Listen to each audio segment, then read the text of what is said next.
Indian comics में एक नाम रजत मिश्रा, जिन्हें सब लोग जानती हैं। प्राइवेट प्रोडक्ट मैनेजर की जॉब करती हैं, एक कॉमिक फैन है, उन्हें म्यूजिक से प्यार है।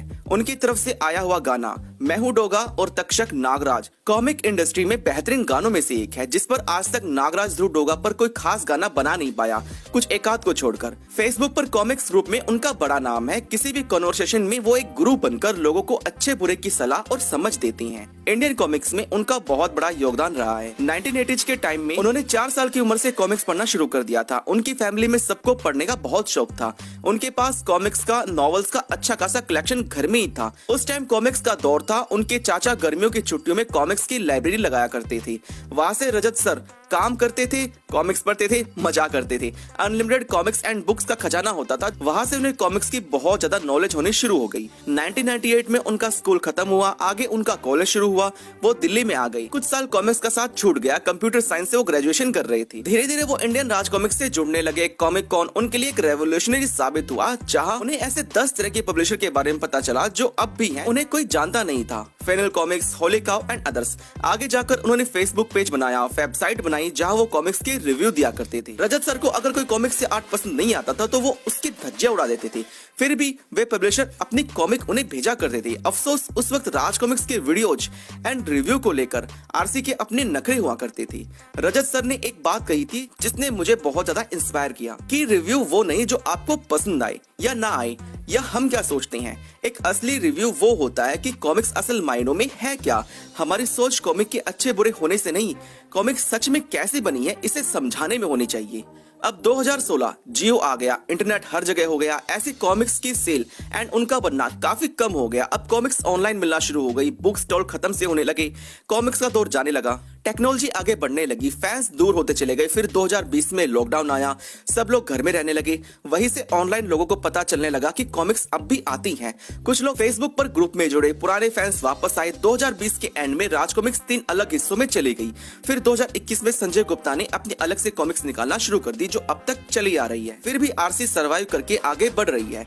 Facebook group comics Republic and other groups में वो एक्टिव रहती हैं। वहाँ के एडमिन भी रही हैं, जिन्हें legend fan and Indian comics supporter का टैग भी मिला हुआ है। कभी किसी मुद्दे को लेकर, किसी की आर्टवर्क एंड स्टोरी को लेकर वो खुलकर अपनी बात लोगों के सामने रखती हैं। कुछ समझते हैं तो कुछ उन्हें ब्लॉक कर देते हैं। रजत मिश्रा सर अपनी हाजिर जवाबी एंड सच बोलने के लिए जाने जाती हैं।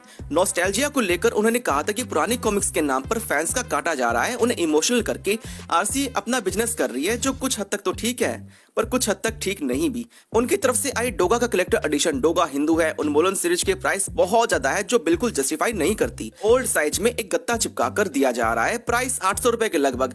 इससे अच्छे collector edition, pages, binding and value for money उन्हें दूसरे अदर पब्लिकेशन की कॉमिक्स में मिल जाती हैं। आरसी अपनी एक कॉमिक के पेपर बैक निकालता है, फिर डाइजेस्ट, फिर कलेक्टर एडिशन, फिर गोल्डन एंड सिल्वर एडिशन। इतने सारे वर्जन्स एंड एडिशंस कौन निकालता है? ये फैंस के लिए बिल्कुल भी ठीक नहीं है। राज कथाएं जैसी कॉमिक्स जिसकी क्वालिटी अच्छी है, लेकिन उन्हें पढ़ना कौन चाहेगा? नॉस्टैल्जिया के चक्कर में पुरानी घिसी पिटी कॉमिक्स, खूनी गुफा, दयालु लकड़हारा, कनकपुरी की राजकुमारी, लेकिन कब तक नॉस्टैल्जिया के चक्कर में बिकेंगी? सिर्फ क्वालिटी अच्छी है लेकिन कंटेंट नहीं। दूसरी तरफ दूसरे पब्लिशर की comics, cinematic experience, brilliant artwork, perfect price, fantastic binding, कोई कमी नहीं। ये होता है उनकी तरफ से आया हुआ इनोवेशन, और आरसी दे रहा है नॉस्टैल्जिया एक्सपीरियंस। अगर सिंगल पेपरबैक हमारे पास है तो उसका कलेक्टर एडिशन लेकर पैसा बर्बाद क्यों करें? मुझे हैरानी हुई कि उन्होंने इतना सब ओपनली कैसे बोल दिया, और ये देख खुशी भी हुई कि मैं अकेला इंसान नहीं हूँ जो कॉमिक्स के बारे में सच बोलता है। आरसी की एक गलती जिसमें उन्होंने प्राइस अचानक से इतने बढ़ा दिए। कॉमिक कॉन के दौरान और बाद में भी 10-20 रुपए अगर वो धीरे धीरे बढ़ाते तो जस्टिफाई कर सकता था। 10 सालों में 10-20 कर करके बढ़ाते। महंगाई बढ़ रही है, हम समझ सकते थे, लेकिन अब अचानक से प्राइस को इतना ज्यादा बढ़ाना आरसी को मुश्किल में डाल रहा है, जिसमें फैंस गुस्सा और नाराज भी रही हैं। नए रीडर्स महंगे कॉमिक्स 200 रुपए, 400 रुपए, 500 रुपए को देख जुड़ नहीं पाए।